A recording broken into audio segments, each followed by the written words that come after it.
My wife said, "If you were a real man, you wouldn't question where I go." The words hung in our kitchen like smoke from burnt toast, acrid and impossible to ignore. I stood there holding my coffee mug, watching Celeste apply lipstick with the precision of a surgeon preparing for an operation. Red lipstick. The expensive kind that costs more than most people spend on groceries. "I'm not questioning," I said, keeping my voice level. "I'm observing." She turned from the hallway mirror, her blonde hair perfectly styled, despite claiming she'd rolled out of bed 20 minutes ago. Celeste had always been beautiful in that calculated way that required 2 hours of preparation to look effortless. After 16 years of marriage, I could read the signs like a contractor reading blueprints. Observing what, exactly? Her tone carried that familiar edge, sharp enough to cut glass. That you've had 12 girls' nights in the past month. That your phone buzzes at midnight with messages you don't answer in front of me. That you bought new lingerie last week and I haven't seen it. The lipstick tube snapped shut with a metallic click. There it is. The interrogation. Real men trust their wives, Nathaniel. They don't keep scorecards. Nathaniel. She only used my full name when she wanted to make me feel small. Most people called me Nate. My employees called me Mr. Ashford. My children called me Dad. But Celeste had weaponized my given name, turning it into a tool of diminishment. "Real men," I repeated, tasting the phrase. "Tell me, Celeste, what exactly does a real man do when his wife disappears 3 nights a week without explanation?" She grabbed her purse from the counter, the designer bag I'd bought her for our anniversary. The anniversary she'd forgotten until I mentioned it. A real man focuses on his own life instead of micromanaging mine. "And where are you focusing tonight?" The question hung between us like a challenge. Celeste's jaw tightened almost imperceptibly, a tell I'd learned to recognize over the years. She was calculating, weighing her response. "Dinner with Sierra and Tara. We're discussing the charity auction. Sierra Martinez and Tara Hoffman, her work friends from Weston Consulting Group. I knew them well enough to know they gossiped like teenagers and drank like sailors. They were also the type of women who'd cover for each other's indiscretions without blinking." "Which restaurant?" "Does it matter?" "It might." She slung her purse over her shoulder with more force than necessary. "Chez Laurent, downtown. Reservations at 8. Would you like me to send you photos of my meal for verification?" The sarcasm dripped from her words like honey from a broken jar, sweet and sticky, and impossible to clean up. "That won't be necessary." "Good, because I'm already running late, thanks to this conversation." She moved toward the door, her heels clicking against our hardwood floors I'd personally selected and installed when we'd renovated the house 5 years ago, back when we still made decisions together. "Celeste." She paused at the threshold, not turning around. "What?" "Have a good time." "I will." The door closed behind her with a soft thud, leaving me alone in our kitchen with my cooling coffee and the lingering scent of her perfume. Chanel No. 5. The same fragrance she'd worn on our first date, when she was 22 and I was 24 and we thought we had forever figured out. I pulled out my phone and opened the browser, typing in Chez Laurent's website. According to their reservation system, they were fully booked tonight. Had been for 3 weeks. Either Celeste had connections I didn't know about, or she was lying. I suspected the latter. My phone buzzed with a text from my daughter Kara. "Dad, can you help me with algebra tonight? Mom said she'd be out late again." Again. Even our 13-year-old had noticed the pattern. I texted back, "Of course, I'll be up in a minute." Setting my mug in the sink, I climbed the stairs to find Kara sprawled across her bed, with textbooks scattered around her like fallen leaves. She looked up when I entered, her dark eyes serious behind wire-rimmed glasses. "Where does Mom go all the time?" she asked without preamble.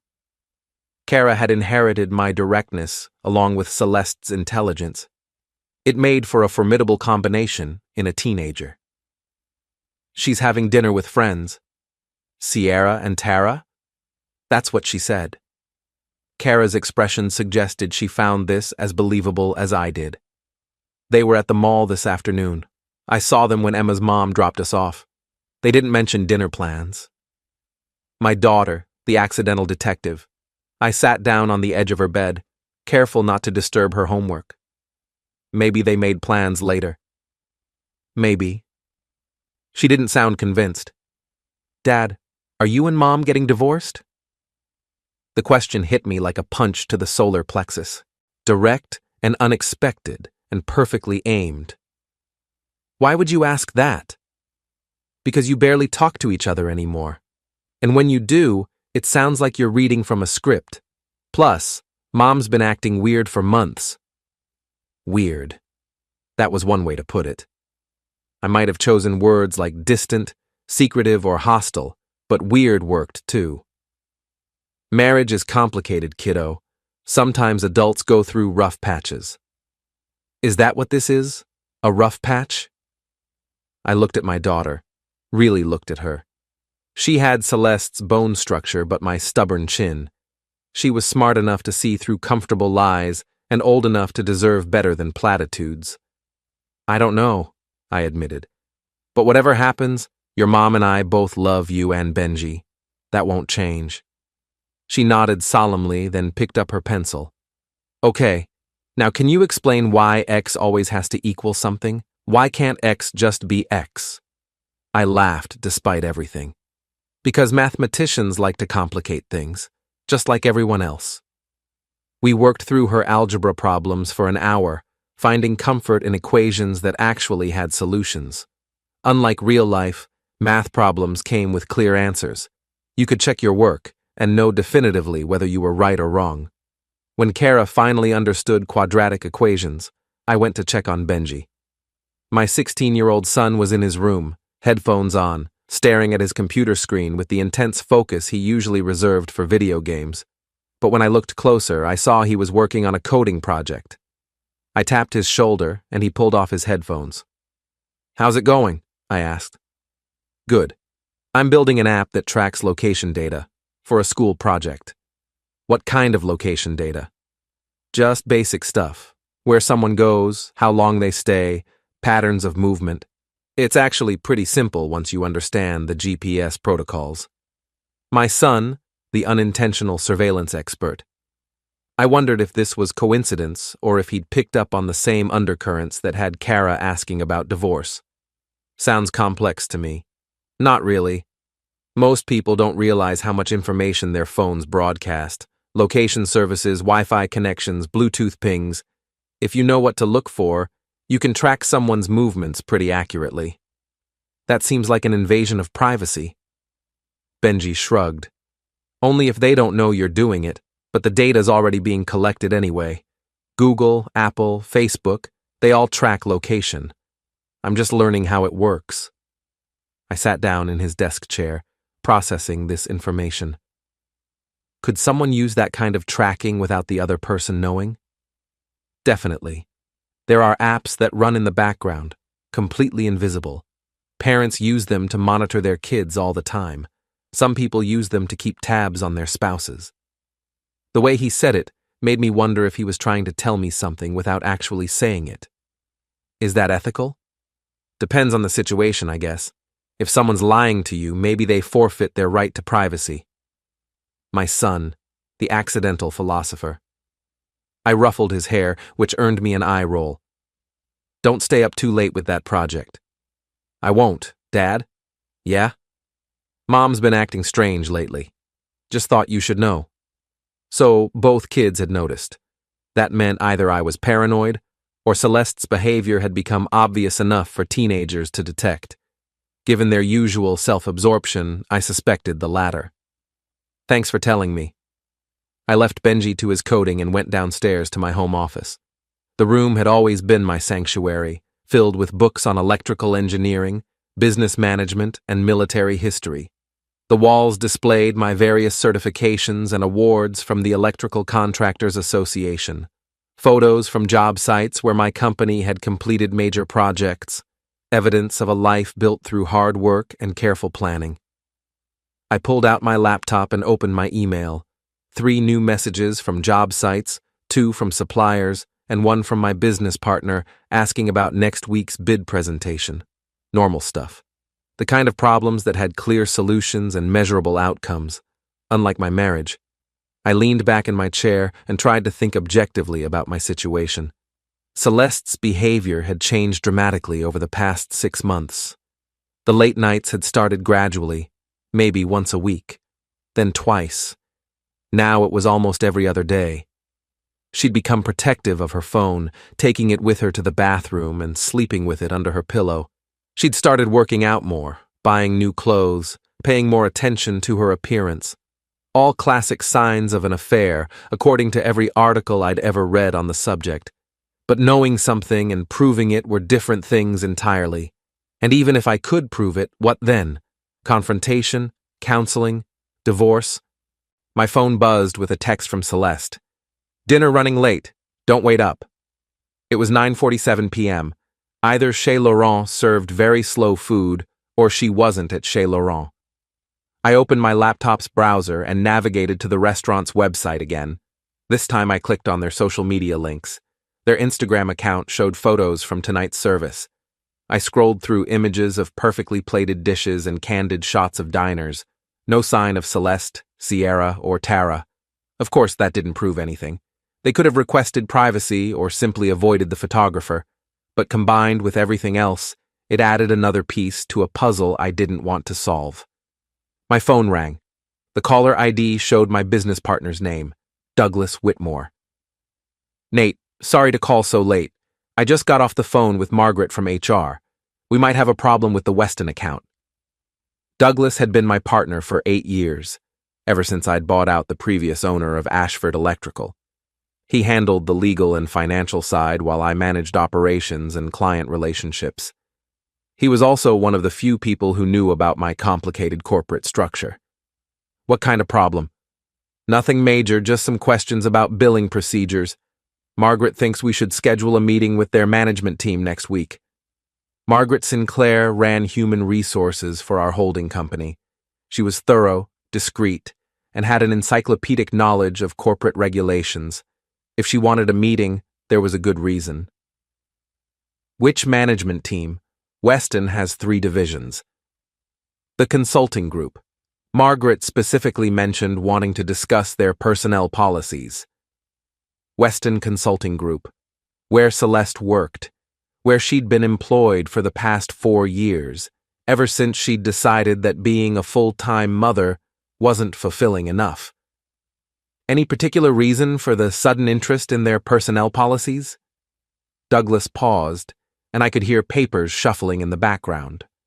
"Margaret mentioned some irregularities in their expense reports. Nothing criminal, just sloppy bookkeeping. She wants to make sure we're not liable for any compliance issues." "I see. There's something else. Margaret asked me to remind you about the ownership disclosure requirements. Apparently, some employees might not be aware of our corporate relationship with Weston." I sat up straighter. "Meaning?" "Meaning your wife might not know you own the company she works for." The silence stretched between us like a taut wire. Douglas was right, of course. When I'd acquired Weston Consulting Group 3 years ago, I'd done it through a series of shell companies and holding corporations. The paperwork was buried so deep that even most of the executives didn't know the ultimate ownership structure. I'd told myself it was just good business practice, maintaining operational independence while ensuring strategic control. But now I wondered if I'd been unconsciously preparing for this moment. "Nate, you still there?" "I'm here. Schedule the meeting with Margaret." "And Douglas?" "Yeah." "Make sure all the ownership documentation is current and properly filed." "Will do. Everything okay?" I looked around my office, at the photos of successful projects and the certificates of achievement. Evidence of a man who planned carefully and executed precisely. A man who built things that lasted. "Everything's fine. I'll talk to you tomorrow." After hanging up, I sat in my chair and stared at the ceiling. My wife worked for a company I owned. She was having an affair with someone in that company, most likely her boss, Gregory Weston. She'd just lied to me about her whereabouts and was probably with him right now. The irony was almost poetic. I opened my laptop and accessed the secure server where we kept sensitive corporate documents. It took me 20 minutes to navigate through the various holding companies and subsidiary relationships, but eventually, I found what I was looking for: the complete ownership chain that led from my personal trust to Weston Consulting Group. On paper, I owned 63% of the company where my wife worked. I controlled the board of directors, approved major personnel decisions, and had the authority to hire or fire anyone in the organization, including Gregory Weston, including my wife. The realization settled over me like a warm blanket. For months, I'd felt powerless, watching my marriage disintegrate while Celeste became increasingly bold in her deception. But I wasn't powerless. I'd just forgotten how much power I actually had. My phone buzzed with another text from Celeste. "Staying at Sierra's tonight. She's had too much wine and needs someone to drive her to work tomorrow." 11:23 p.m. The lies were getting more elaborate. I set my phone aside and opened a new document on my laptop. At the top, I typed, "Strategic Assessment and Action Plan." Then I began to write. I didn't sleep that night. Instead, I sat in my office until dawn, mapping out the corporate structure that connected my various business interests. What I discovered was more extensive than I'd remembered. Ashford Holdings, my primary investment vehicle, controlled interests in 17 different companies. Some were direct acquisitions, others were partnerships or joint ventures. I'd been building this network for over a decade, always thinking about diversification and risk management. I'd never considered it as a weapon, but weapons were exactly what I needed now. At 6:30 a.m., I made coffee and called Margaret Sinclair. She answered on the second ring, which didn't surprise me. Margaret had been an early riser for as long as I'd known her. "Good morning, Nate. You're up early." "I've been thinking about our conversation yesterday, the Weston situation." Yes, that's becoming more complicated." "How so?" I heard the sound of papers being shuffled, then Margaret's voice became more formal. "I've been reviewing their personnel files as part of our compliance audit. There are some concerning patterns in their expense reports and time allocation records." "What kind of patterns?" "Extended lunches that coincide between certain employees, travel expenses that don't match submitted itineraries, conference registrations for events that were canceled or never existed." Margaret had a gift for making corporate malfeasance sound like a weather report. Calm, factual, and completely devastating. "Which employees?" "Gregory Weston and Celeste Ashford, primarily, though there are a few others who show similar irregularities." My wife's name spoken in the context of an HR investigation felt surreal, like hearing your own house address mentioned in a news report about a crime. "What's your recommendation?" "Formally, we need to conduct individual interviews with all affected employees to clarify these discrepancies. The irregularities might be innocent, but we have a fiduciary responsibility to investigate." "And informally?" Margaret paused. "Informally, I think you should be prepared for some uncomfortable revelations." "I see. How long would this investigation take?" 2 weeks for the preliminary review, another week for individual interviews. After that, it depends on what we find. "And during this investigation, what happens to the employees involved?" "Standard procedure would be administrative leave pending resolution. We can't have people working in positions of trust while their conduct is under review." Administrative leave, a corporate euphemism for suspension without pay.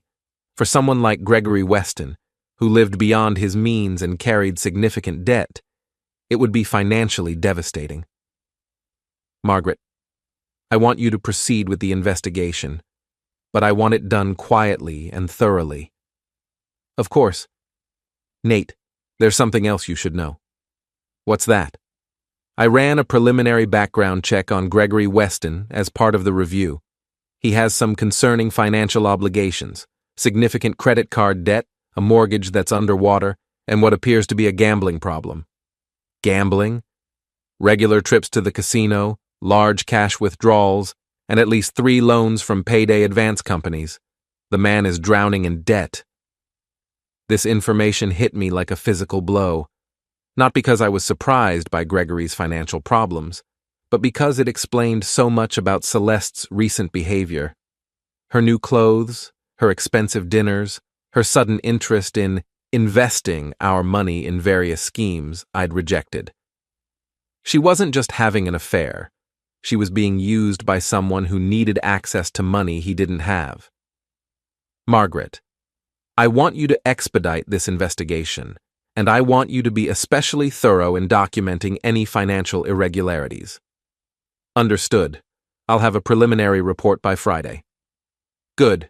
And Margaret? I want this kept completely confidential until we're ready to act. Of course. Is there anything else? Yes. I want you to prepare termination paperwork for Gregory Weston. Don't file it yet, just have it ready. On what grounds? Violation of company policy regarding expense reporting and conflicts of interest.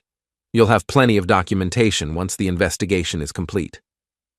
I'll prepare the paperwork today. After hanging up with Margaret, I showered and dressed for work. In the mirror, I looked the same as always, 43 years old, graying at the temples, the kind of face that belonged in a corporate boardroom or on a construction site. But something had changed overnight. There was a hardness in my eyes that hadn't been there before. Downstairs, I found Kara eating cereal at the kitchen counter while scrolling through her phone.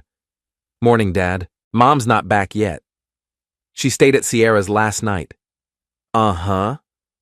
Kara's tone suggested she found this as believable as I did. Where's your brother? Already left for school. He had some computer club meeting. I poured coffee and sat down next to her. Kara, I want you to know that whatever happens between your mother and me, it has nothing to do with you or Benji. You're the best things that ever happened to me. She looked up from her phone, studying my face with the intensity she usually reserved for math problems.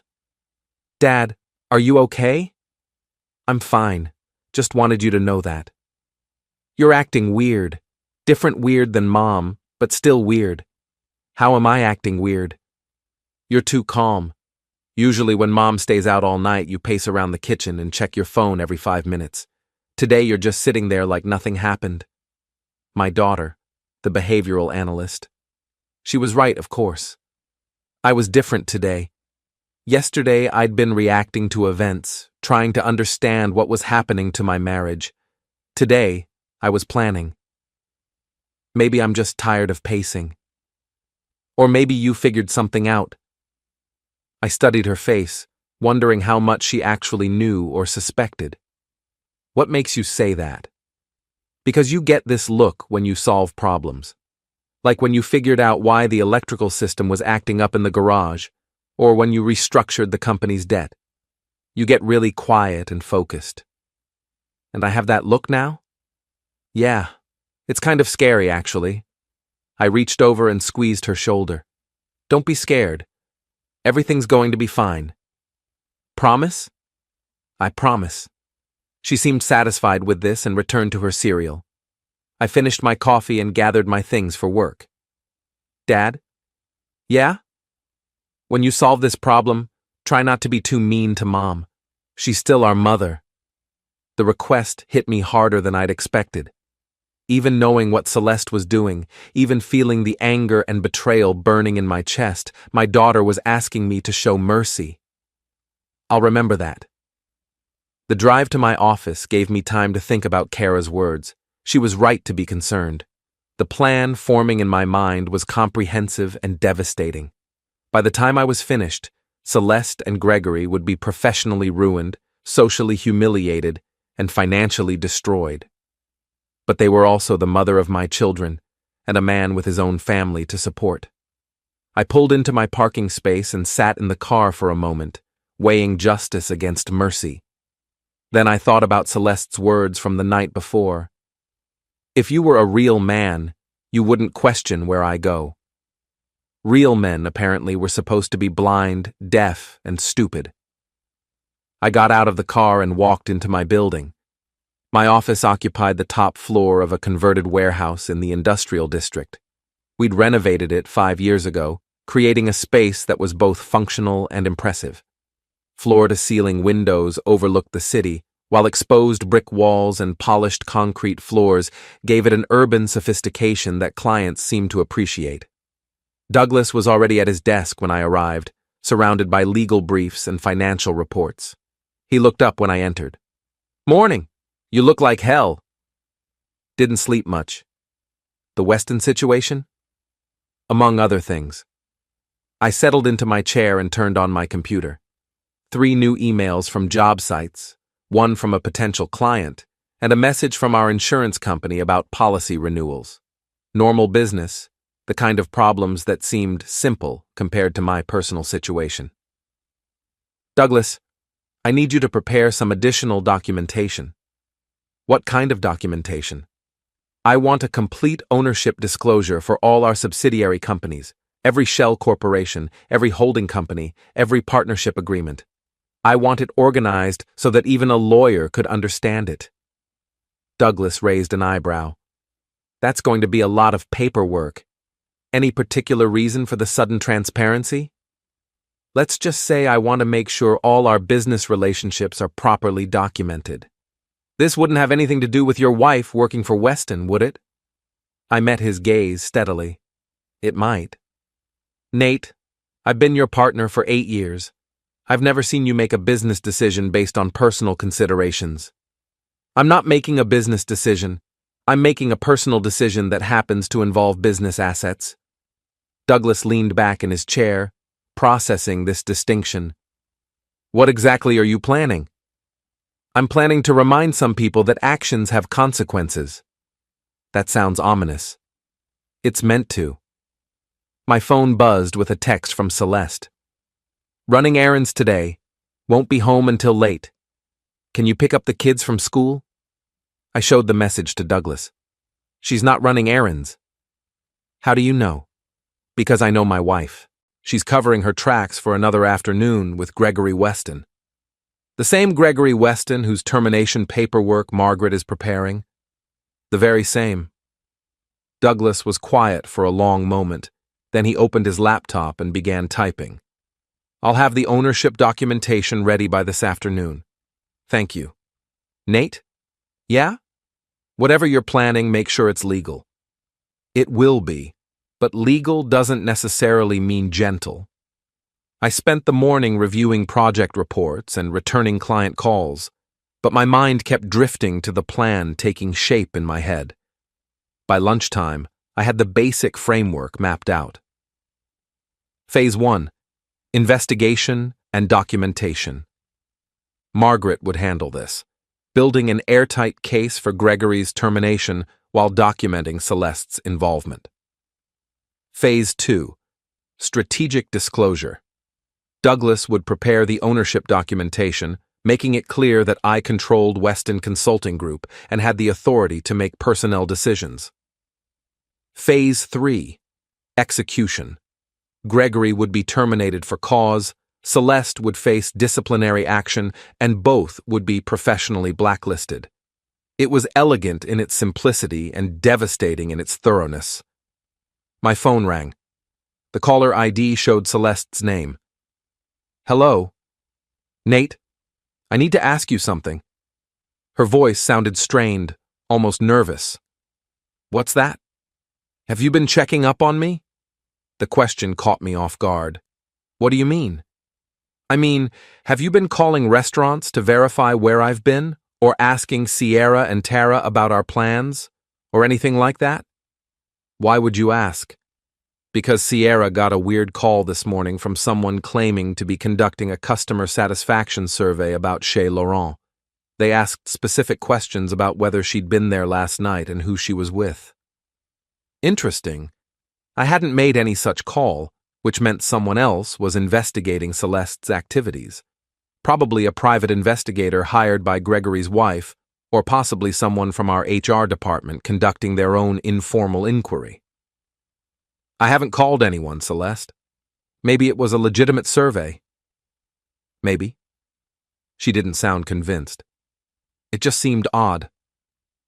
Where are you now? Shopping. I told you I was running errands. What kind of shopping? Just things for the house? Why? No reason, I was just curious. There it is again. The questioning.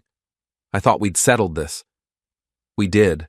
I'm not questioning anything, I'm just making conversation. It doesn't feel like conversation. It feels like an interrogation.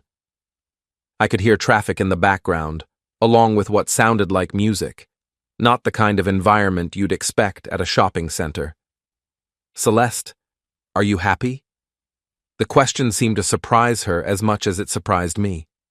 What kind of question is that? A simple one. Are you happy with our marriage, with our life together? I don't know why you're asking me this.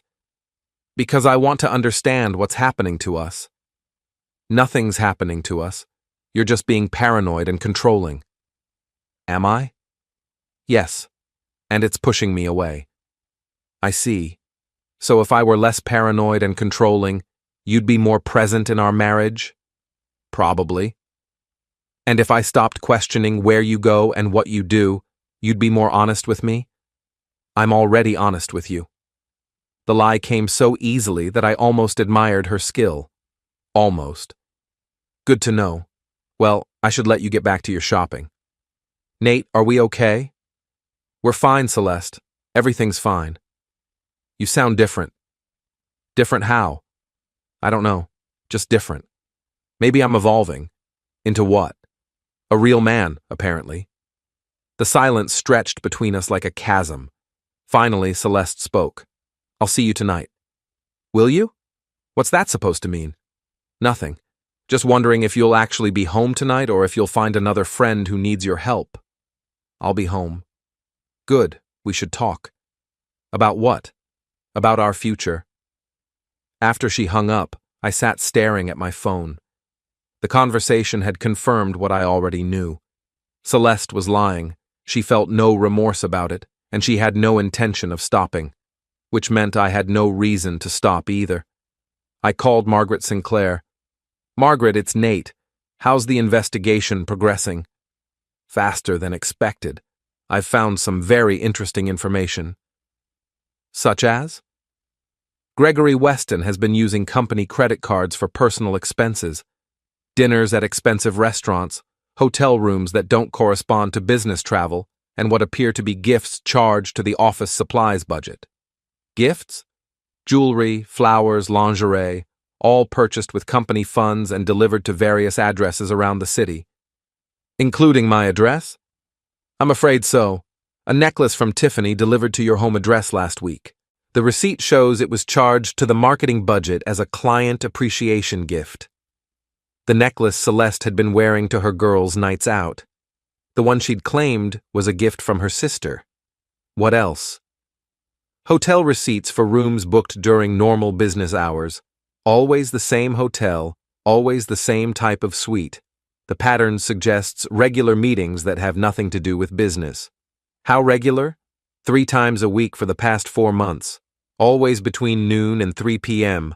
Always charged to the training and development budget. Is Celeste's name on any of these receipts? Not directly, but the hotel has security cameras, and I've requested footage from several dates. It should arrive tomorrow. Margaret, you're being very thorough. I take corporate fraud seriously, Nate. This isn't just about expense account abuse. Gregory Weston has been stealing from the company to fund an extramarital affair. That's grounds for immediate termination and possible criminal charges. Criminal charges. I hadn't considered that possibility, but Margaret was right. Using company funds for personal expenses was embezzlement, regardless of the amounts involved. What's your recommendation? Terminate him immediately. Demand restitution for all misappropriated funds, and consider referring the matter to law enforcement. And what about Celeste? That's more complicated. She's not directly involved in the financial fraud, but she's clearly a beneficiary of it. At minimum, she could face disciplinary action for accepting gifts that were purchased with stolen funds. What kind of disciplinary action? suspension, demotion, or termination, depending on how much she knew about the source of the gifts. And if she knew everything? Then she's an accessory to embezzlement. I thanked Margaret and hung up, then sat back in my chair to process what I'd learned. Gregory hadn't just been having an affair with my wife, he'd been stealing from my company to pay for it. The hotel rooms, the expensive dinners, the jewelry, all of it funded by corporate theft. The irony was perfect. Gregory had been using my own money to seduce my wife. My phone buzzed with a text from Benji. "Dad, can I stay after school for coding club? We're working on the location tracking project." I texted back, "Sure, I'll pick you up at 5. Then I called Douglas into my office. "I need you to prepare some additional paperwork." "More ownership disclosures?" "No, I want you to draft a formal complaint for embezzlement and corporate fraud." Douglas sat down heavily. "Against Gregory Weston?" "Against Gregory Weston." "Nate, are you sure about this? Criminal charges are serious business." "So is stealing from my company to fund an affair with my wife." "Fair point. What kind of evidence do we have?" I summarized Margaret's findings, watching Douglas's expression grow more serious with each detail. "That's actually a pretty strong case," he admitted. "The credit card records alone would be enough for criminal charges, and if we have hotel receipts and security footage, it becomes ironclad." "How long would it take to prepare the complaint?" "A day or two. But Nate, once we file criminal charges, there's no going back. This becomes a matter of public record." "Good. Your wife's name is going to come up in the investigation. She'll be questioned by police, possibly called as a witness. Are you prepared for that?" I thought about Celeste's words from the night before, her casual dismissal of my concerns, her weaponization of masculinity to shut down legitimate questions about her behavior. "I'm prepared." "And your kids? How are you going to explain this to them?" "I'll tell them the truth. Their mother made some bad choices, and now there are consequences." Douglas nodded slowly. "All right, I'll prepare the paperwork. But I want you to think about this overnight. Once we pull this trigger, everything changes." "Everything's already changed, Douglas. I'm just making it official." That afternoon, I picked up Benji from school and listened to him explain his location tracking project. The irony wasn't lost on me. While my son was learning to monitor digital footprints for a school assignment, I was using corporate surveillance to track my wife's infidelity. "Dad, can I ask you something?" "Sure." "If someone was lying to you about where they were going, would it be wrong to use technology to find out the truth?" The question was so perfectly timed that I wondered if he somehow knew about my situation. "That depends on the circumstances. Why do you ask?" "Just something I've been thinking about. Like, if you had good reasons to suspect someone was lying, and the lying was hurting people you cared about, wouldn't you have a responsibility to find out the truth?" That's a very mature way to think about it. So it wouldn't be wrong? Not if the lying was causing harm to innocent people. Benji nodded thoughtfully. That's what I figured. When we got home, I found Celeste in the kitchen, preparing dinner with unusual enthusiasm. She'd changed into a dress I hadn't seen before and was humming while she cooked. "You're in a good mood," I observed. "I had a good day. Shopping was productive." "What did you buy?" "Just some things for the house, and I picked up a gift for your birthday next month."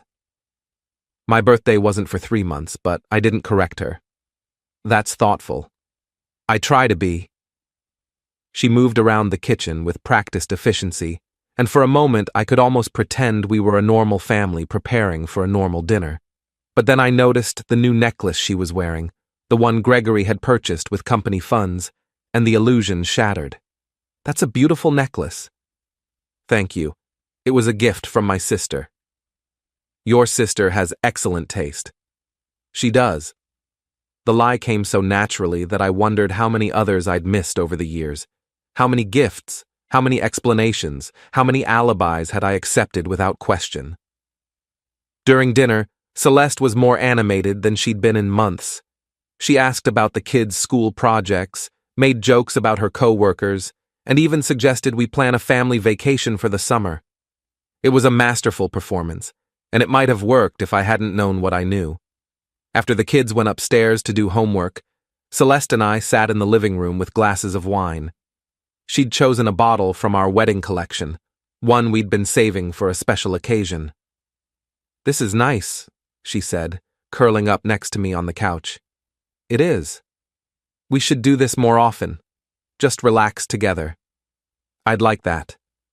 She rested her head on my shoulder, and I could smell her perfume mixed with the scent of her shampoo.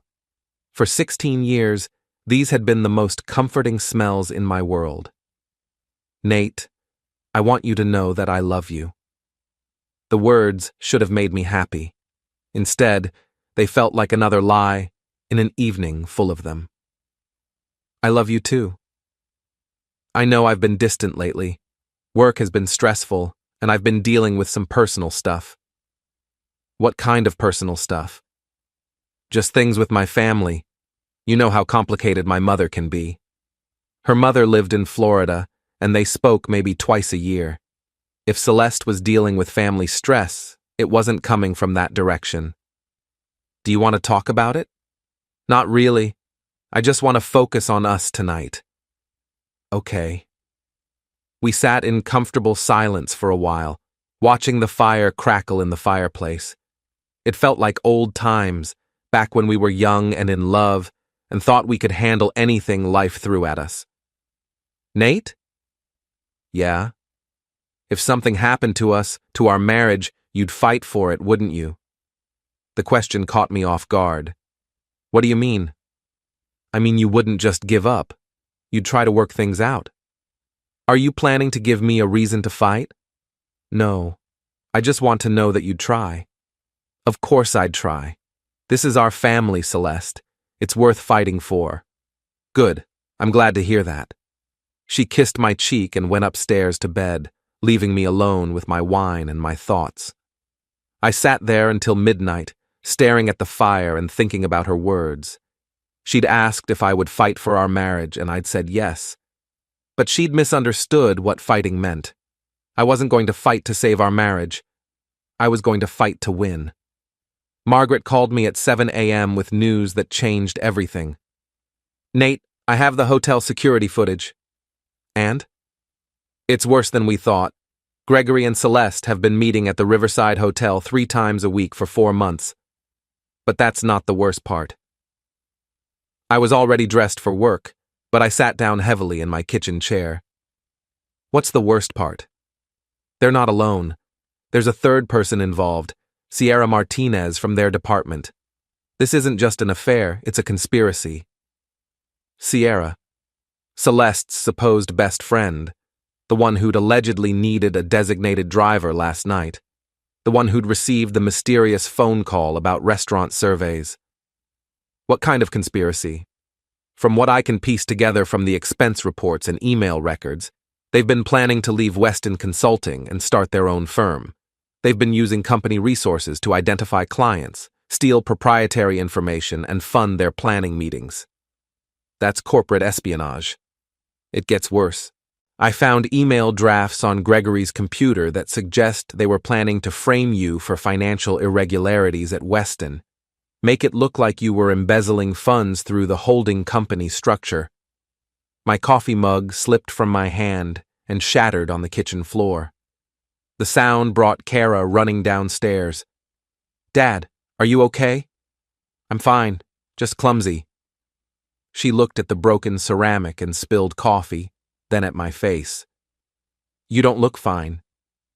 "Margaret, I need to call you back." I helped Kara clean up the mess while my mind raced through the implications of what I'd just learned. Gregory and Celeste weren't just having an affair, they were planning to destroy me professionally and financially. They wanted to steal my clients, ruin my reputation, and leave me holding the bag for their crimes. The sheer audacity of it was breathtaking. After Kara left for school, I called Margaret back. "Tell me everything." "I've been analyzing their digital communications for the past week. Gregory, Celeste, and Sierra have been using encrypted messaging apps to coordinate their activities. But Gregory made a mistake. He backed up his phone to the company server, and I was able to recover the deleted messages. What do the messages say? They've identified 12 major clients they plan to poach when they leave. They've been copying client files, contract details, and pricing information. And they've been planning to time their departure with a public accusation that you've been mismanaging company funds. Based on what evidence? False evidence. They've been creating fake invoices and doctored financial records that make it look like you've been siphoning money through shell companies. The plan was to present this information to the board of directors and demand your removal as majority shareholder. I felt something cold and hard settle in my stomach. When were they planning to do this? Next week. There's a board meeting scheduled for Friday, and according to their messages, that's when they were going to make their move. Do they have any idea that I know about their plan? I don't think so. But Nate, we need to act fast. If they present their false evidence to the board before we can expose their fraud, it could cause serious problems. What do you recommend? We accelerate our timeline.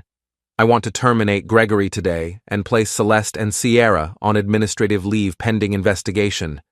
Then we present all our evidence to the board and let them decide how to proceed.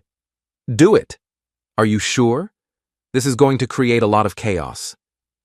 Margaret, they were planning to frame me for embezzlement and steal my company. I'm not worried about creating chaos. Understood. I'll prepare the termination paperwork and schedule individual meetings with all three of them. Can you be here by 10? I'll be there.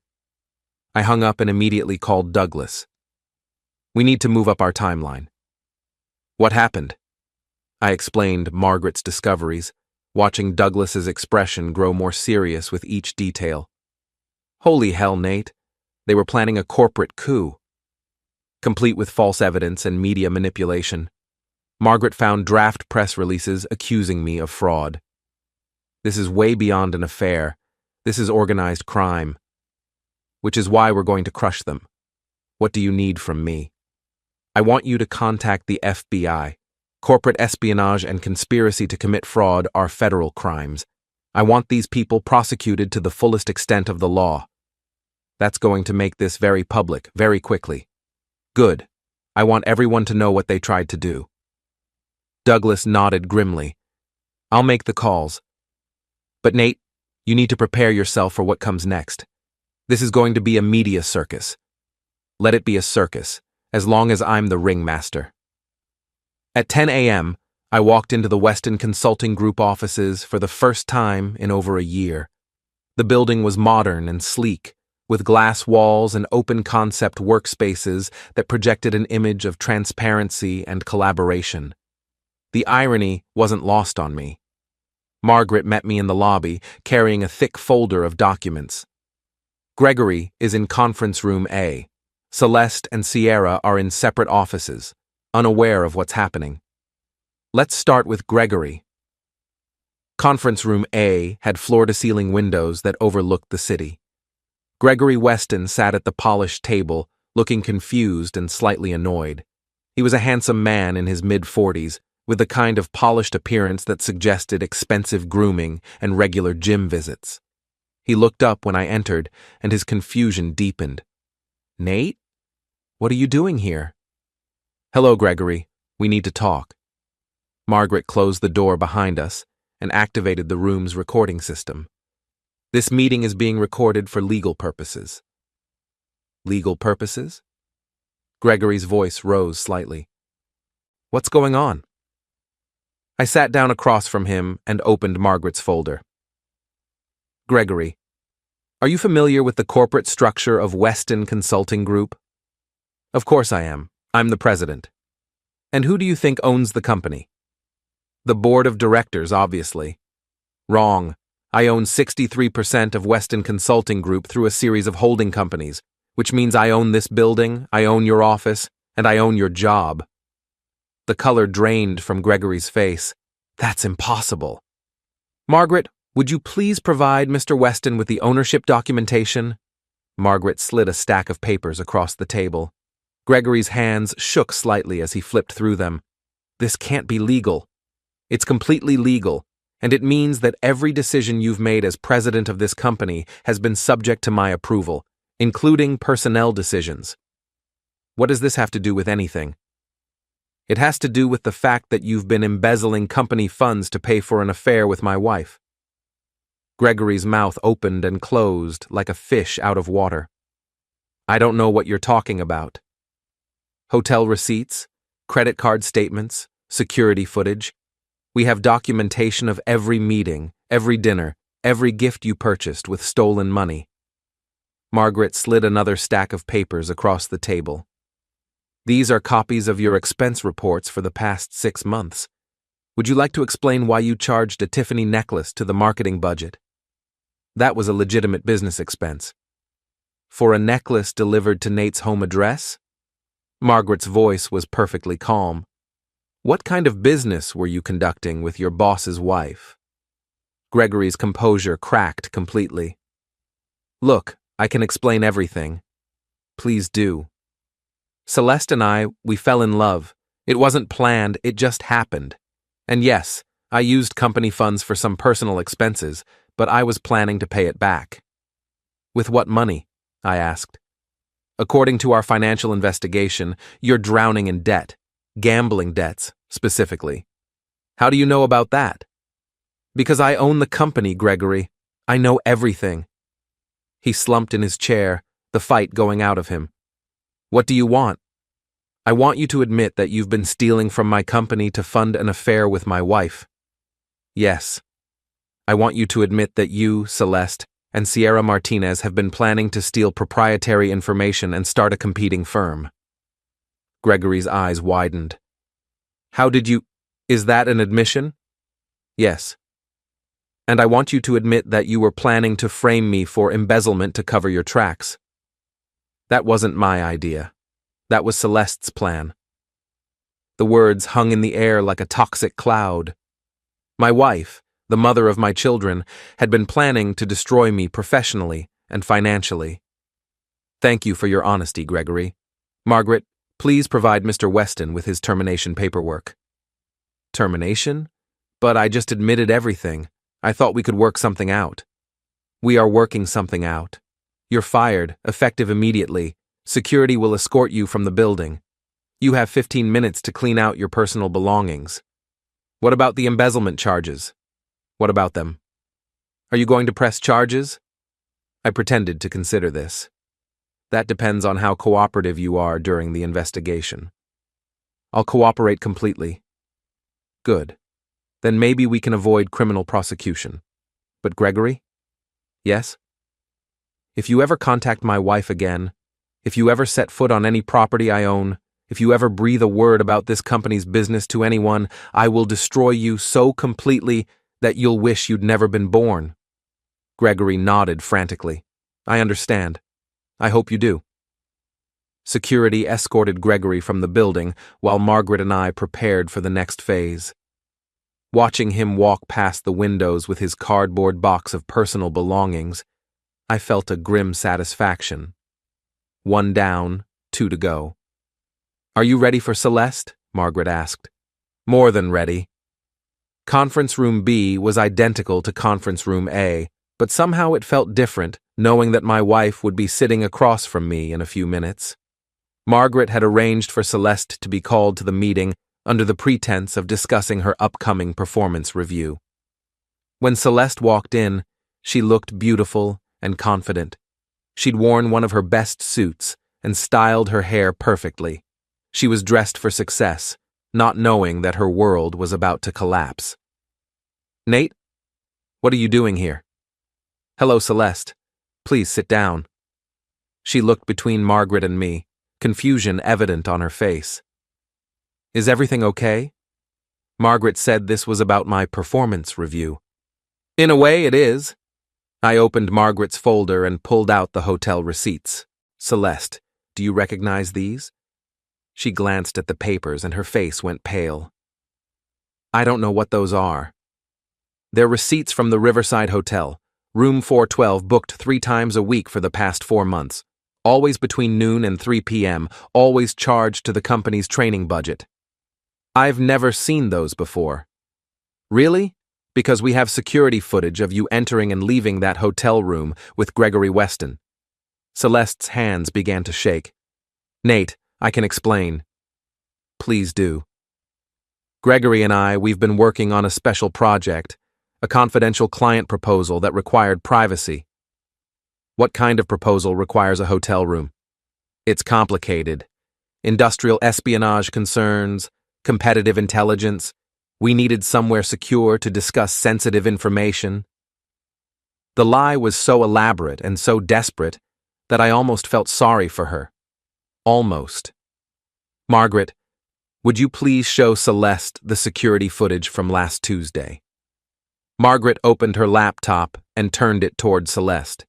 The video showed her and Gregory entering the hotel room at 12:30 p.m. They were holding hands and kissing in the hallway. That's quite a passionate business meeting, I observed. Celeste stared at the screen, her face crumbling. Nate, I'm sorry. For what? For the affair, for lying to you, for everything. Are you sorry for planning to frame me for embezzlement? Her head snapped up. What? Gregory told us everything, Celeste. The plan to steal client information, start your own company, and destroy my reputation with false evidence. That wasn't my idea. Whose idea was it? It was Gregory's plan. He said we needed to discredit you to protect ourselves when we left the company. Protect yourselves from what? From lawsuits, from non-compete clauses. Gregory said if we could prove you were corrupt, it would invalidate our employment contracts. I looked at Margaret, who was taking detailed notes. And you agreed to this plan? I didn't have a choice. Gregory said it was the only way we could be together. So, you were willing to destroy your husband's career and reputation for a man who was stealing money to pay for your affair? Celeste began to cry. I never meant for it to go this far. How far did you mean for it to go? I just wanted to be happy. Our marriage was falling apart, Nate. We barely talked anymore. We never did anything together. Gregory made me feel like myself again. So you decided to commit corporate espionage and fraud? I made mistakes, terrible mistakes, but I never wanted to hurt you. You just wanted to frame me for embezzlement and steal my company. That was Gregory's idea. But you went along with it. She nodded miserably. Yes. Margaret, please provide Celeste with her termination paperwork. Termination? Celeste's voice was barely a whisper. You're fired, Celeste, effective immediately. You're also banned from entering any property owned by Ashford Holdings or its subsidiaries. You can't do this. I have rights. You have the right to remain silent when the FBI interviews you about the conspiracy charges. FBI?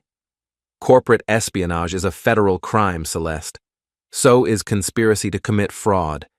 Gregory has already agreed to cooperate with the investigation. What does that mean for me? That depends on how cooperative you are.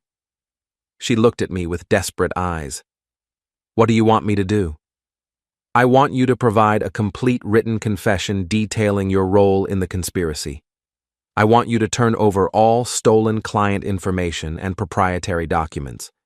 And I want you to testify against Sierra Martinez. And if I do all that, then maybe we can work out a plea agreement that keeps you out of federal prison. And our marriage? I looked at this woman I'd loved for 16 years, the mother of my children, the person I'd trusted above all others. She'd betrayed me in every possible way, and now she was asking about our marriage. Our marriage ended the moment you decided to destroy me, Celeste. Everything else is just paperwork. She broke down completely then, sobbing into her hands while Margaret and I watched in silence. Part of me wanted to comfort her, to tell her everything would be okay, but a larger part of me felt nothing but cold satisfaction. Security will escort you from the building, I said. You have 15 minutes to collect your personal belongings. Nate, please, think about the children. I am thinking about the children. That's why I'm making sure their mother doesn't go to federal prison. After Celeste was escorted out, Margaret and I took a short break. I stood at the conference room window, watching employees in the parking lot pointing and whispering as news of the terminations spread through the building. "How are you holding up?" Margaret asked. "Better than expected. This can't be easy, watching your marriage implode in a corporate conference room. The marriage imploded months ago. This is just the cleanup. What about Sierra Martinez? What about her? She's still here, still working, still unaware that her co-conspirators have been terminated and are cooperating with law enforcement." I turned away from the window. "Then let's go educate her." Sierra Martinez was in her office when we arrived, typing frantically on her computer. She looked up when we entered, and I could see the panic in her eyes. "Sierra, we need to talk." "I'm very busy right now. Can this wait?" "I'm afraid not." Margaret closed the door and activated her recording device. "This meeting is being recorded for legal purposes." Sierra's fingers hovered over her keyboard. "What's going on?" "Gregory Weston and Celeste Ashford have been terminated for embezzlement and corporate espionage. They've both confessed to their crimes and implicated you as a co-conspirator." Sierra's face went white. "I don't know what you're talking about." "Really? Because we have encrypted messages between the three of you discussing plans to steal client information and start a competing firm."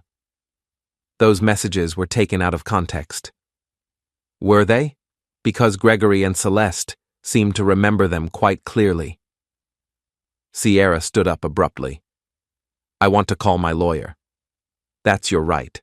But I should mention that Gregory and Celeste are both cooperating with the FBI investigation. The first person to provide information usually gets the best plea deal." "FBI? Corporate espionage is a federal crime, Sierra. So is conspiracy to commit fraud. You're looking at 5 to 10 years in federal prison." She sat down heavily, her hands shaking. "What do you want from me?" "The same thing I wanted from Gregory and Celeste.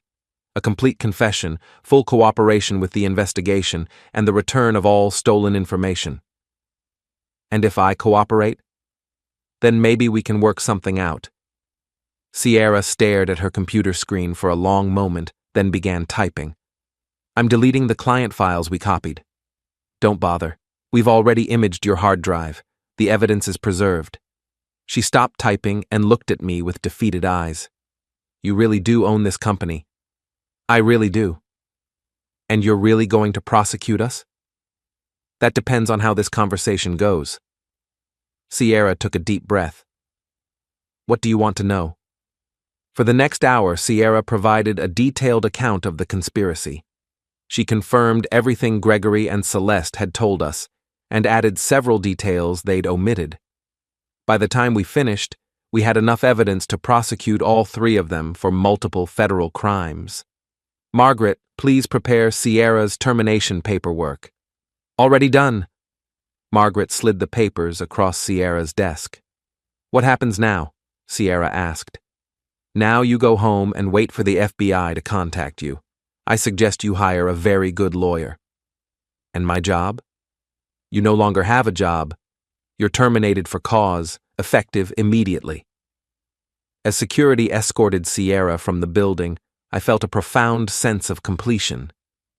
In less than 4 hours, I dismantled the conspiracy that threatened to destroy me and eliminated the people who'd betrayed my trust. But I wasn't finished yet. I called Douglas from my car. "It's done. All three have been terminated and have confessed to their crimes. How do you feel?" "Like I'm just getting started." "What's next?" "Now we make sure everyone knows what they tried to do." "Meaning?" "Meaning I'm going to hold a press conference." "Nate, are you sure that's wise? This is going to be a media circus." "Douglas, my wife tried to frame me for embezzlement and steal my company. I think a little media attention is exactly what this situation needs. What are you going to tell the press?" "The truth. That I uncovered a conspiracy to commit corporate espionage and fraud. That the perpetrators have been terminated and are cooperating with federal law enforcement. and that Ashford Holdings will continue to operate with the highest standards of integrity and transparency. And your personal situation? What about it? Are you going to mention that one of the conspirators was your wife? I thought about this for a moment. Only if someone asks directly. They will ask. Then I'll tell them that even family members are held accountable for criminal behavior. That's going to be a hell of a quote. It's going to be a hell of a day. When I got home that evening, I found Kara and Benji waiting in the living room. They looked worried and confused, which was understandable given that their mother had been escorted from her workplace by security guards. "Dad, what happened to Mom?" Kara asked. I sat down between them on the couch. "Your mother made some very bad choices at work. She got involved in some illegal activities and had to be fired." "What kind of illegal activities?" Benji asked. "She was stealing information from her company and planning to use it to start her own business. She was also having an affair with her boss." The words hung in the air like a toxic cloud. I watched my children process this information, seeing their faces change as they understood the implications. "So she was cheating on you?" Kara's voice was barely a whisper. "Yes." "And stealing from her job?" "Yes." "Is she going to jail?" Benji asked. "I don't know. That depends on what the FBI decides to do." "FBI?" Kara's eyes widened. "Corporate espionage is a federal crime. The FBI investigates those cases." My children sat in stunned silence, trying to process the fact that their mother was a criminal. Finally, Kara spoke. "Dad, are you okay?" "I'm fine." "You don't look fine." "I'm angry and disappointed, but I'm not surprised. I've known something was wrong for months." "Is that why you've been acting different?" Benji asked. "Probably." "Are you and Mom getting divorced?" "Yes." "Good," Kara said firmly. "She doesn't deserve you." Her words hit me harder than I'd expected. My 13-year-old daughter had just given me permission to end my marriage. "Thank you for saying that." "It's true. Mom's been horrible to you for months. We've seen how she treats you." "And now we know why," Benji added. "She was guilty and trying to make you the bad guy." My children, the accidental psychologists, they'd seen through Celeste's behavior more clearly than I had. "What happens now?" Kara asked. "Now we figure out how to move forward as a family. Just the three of us." "Will we have to move?" "No. This is our home. Your mother will have to find somewhere else to live." "Good. I like our house." "Me too." That night, after the kids went to bed, I sat in my office and drafted a press release announcing the investigation and terminations at Weston Consulting Group. I kept it factual and professional, focusing on the corporate crimes rather than the personal betrayals. But I made sure to include one particular detail, that the investigation had uncovered evidence of conspiracy and fraud that would be referred to federal law enforcement for prosecution. Tomorrow, the whole world would know what Celeste, Gregory, and Sierra had tried to do, and they would know that I had stopped them. I leaned back in my chair and smiled for the first time in months. My wife had said that real men don't question where their wives go. She was wrong. Real men ask questions, investigate answers, and take action when they discover the truth. Real men protect what matters to them. Real men win. The press conference was scheduled for 10 a.m. By 9:30, the lobby of our office building was packed with reporters, cameras, and curious onlookers. Douglas stood beside me as I reviewed my prepared statement one final time. "You ready for this?" he asked. "I've been ready for months." "Remember, stick to the facts. Don't let them bait you into emotional responses." "I won't. And if they ask about Celeste, I'll tell them the truth." We walked into the conference room that had been set up for the press conference. The lights were blindingly bright, and the noise level dropped to 0 as I approached the podium. "Good morning. My name is Nathaniel Ashford, and I'm the majority owner of Weston Consulting Group. I'm here to announce that we have uncovered evidence of a conspiracy to commit corporate espionage and fraud within our organization. I paused, letting the gravity of the statement sink in. 3 employees, Gregory Weston, Celeste Ashford, and Sierra Martinez, have been terminated for cause after an internal investigation revealed that they were stealing proprietary information, embezzling company funds, and planning to use this information to start a competing business. A reporter raised her hand. Mr. Ashford, did you say Celeste Ashford? Is that a relation? Celeste Ashford is my wife. The room erupted in whispers and camera flashes. I waited for quiet before continuing. All 3 individuals have confessed to their crimes and are cooperating with federal law enforcement. The matter has been referred to the FBI for investigation and possible prosecution. Mr. Ashford, how did you discover this conspiracy? Through routine compliance auditing. We noticed irregularities in expense reports and began investigating. What kind of irregularities? Company credit cards being used for personal expenses, hotel rooms booked during business hours that didn't correspond to legitimate business activities, gifts and entertainment expenses that couldn't be justified. Mr. Ashford, how do you feel about your wife's involvement in this conspiracy? The question I'd been expecting. I looked directly into the camera. I'm disappointed but not surprised. When someone chooses to engage in criminal behavior, they face the consequences regardless of their personal relationships. No one is above the law, including family members. Are you planning to divorce your wife? That's a personal matter that I won't discuss publicly. Mr. Ashford, what's the estimated value of the information that was stolen? Our preliminary assessment suggests several $1 million in proprietary client data and competitive intelligence.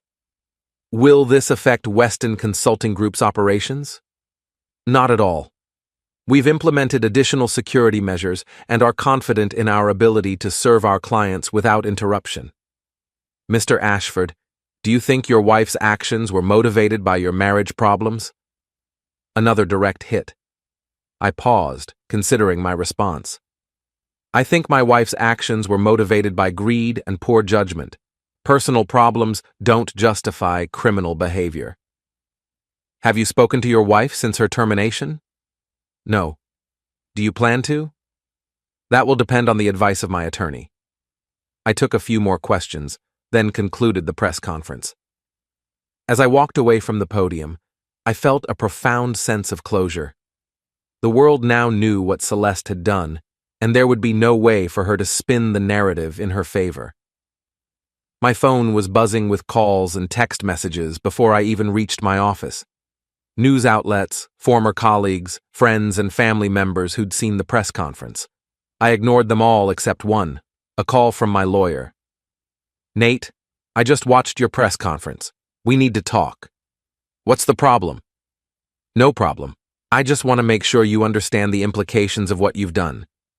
Which are, you've made it impossible for Celeste to claim she was coerced or manipulated. By publicly stating that she confessed and is cooperating with law enforcement, you've essentially forced her to maintain that position. Good. It also means that any divorce proceedings will be heavily influenced by her criminal behavior. Adultery, theft, conspiracy. These are all factors that will work in your favor in custody and property division. Even better, Nate, you've essentially guaranteed that you'll get everything you want in the divorce. That was the plan. I have to ask, was this all calculated? The investigation, the press conference, the public humiliation? I thought about the question. Had I planned all of this, or had I simply responded to events as they unfolded?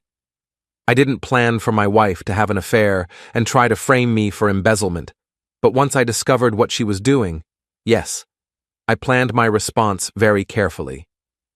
You've destroyed her completely. Professionally, socially, legally. She'll never recover from this. She destroyed herself. I just made sure everyone knew about it. Fair enough. What's next? Next, I go home to my children and start rebuilding our lives. And Celeste? Celeste can figure out her own life. She's a grown woman who made her own choices. That evening, I sat in my living room with Kara and Benji, watching the news coverage of the press conference. The story was the lead item on 3 local stations and had been picked up by several national outlets. "Dad, you looked really calm up there," Kara observed. I felt calm. Even when they asked about Mom? Especially then. Why? Because I was telling the truth. The truth is always easier than lies. "Is Mom going to be okay?" Benji asked. "Your mother is going to face the consequences of her actions, but she's smart and resourceful. She'll figure out how to move forward." "Do you still love her?" The question caught me off guard. I thought about it carefully before answering. I love the person she used to be, but that person doesn't exist anymore. That's sad. It is sad. But sometimes people change in ways that make it impossible to maintain a relationship with them. Will we still see her? That depends on what happens with the legal proceedings. If she's charged with federal crimes, she might not be available for visits. My children absorbed this information with the resilience that had always amazed me. They were handling their mother's downfall better than most adults would. "Dad?" "Yeah, Kara. I'm proud of you." "For what?" "For standing up for yourself. For not letting Mom get away with what she did." "Thank you. You're a real man," Benji added with a slight smile. I laughed despite everything. I guess I am. Later that night, after the kids were asleep, I sat in my office and reflected on the day's events. In less than 12 hours, I'd exposed a conspiracy, destroyed 3 careers, and ended my marriage. I'd gone from being a victim to being the victor. My phone rang. The caller ID showed Celeste's name. I answered on the 4th ring. "Hello, Celeste." "Nate, we need to talk." "I don't think we do. Please, just give me 5 minutes." "You have 5 minutes. I saw the press conference. You destroyed me." "You destroyed yourself. I just made it public." "Did you have to mention my name? Did you have to tell everyone I was your wife?" "They asked a direct question. I gave a direct answer." "You could have protected me. The way you protected me when you were planning to frame me for embezzlement?" She was quiet for a long moment.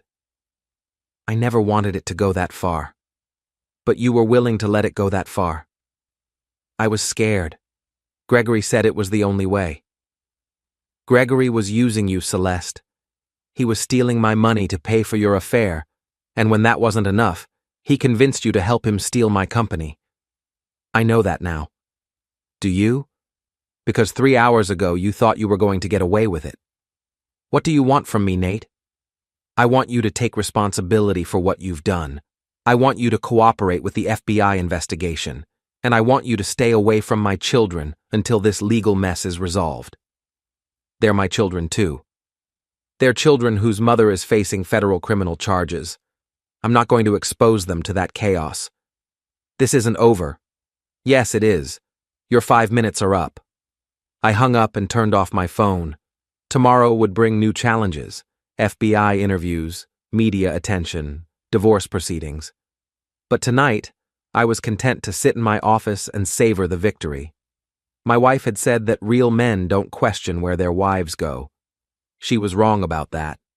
She was wrong about everything. I opened my laptop and began typing an email to my children's teachers, explaining that there might be some media attention around our family in the coming weeks. I wanted to make sure Kara and Benji were protected from any fallout at school. As I typed, I thought about the future. For the first time in months, it looked bright. I had my children, my business, and my self-respect. Celeste had none of those things. The scales had finally balanced. Justice, it turned out, tasted better than revenge.